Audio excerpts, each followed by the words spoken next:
खैरपुर नाथन शाह में लगारी इतिहाद welfare association पारा professor doctor नज़ीर Ashraf लगारी SSP दादू जे media trial बंद करो जी नारेबाजी निटहणो सते धरणो रोड ब्लॉक। केन शाह में लगारी इतिहाद वेलफेयर एसोसिएशन पाकिस्तान तालका केन शाह पारा ऑफिस अगियां एहतजाजी मुज़ाहिरो करे निटहणो समेत धरणो हयो जंहिं सबब ट्रैफिक बीहजी वई। प्रोफेसर डॉक्टर नज़ीर अशरफ लगारी एसएसपी दादू एजाज अहमद शेख जी मीडिया ट्रायल बंद कयो जी सख्त नारेबाजी कई वई।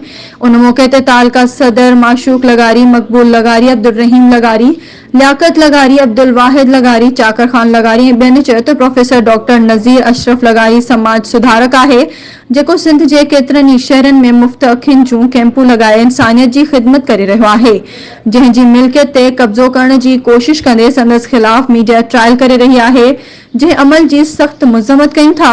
हुननि चयो त प्रोफेसर डॉक्टर नज़ीर अशरफ लगारी ऐं एसएसपी एजाज अहमद शेख बहितरीन शख़्सियतूं आहिनि जिन ख़िलाफ़ प्रोपेगंडा करे संदन जी साख खे नुक़सान पहुचाइण जी नाकाम कोशिश कई पई वञे।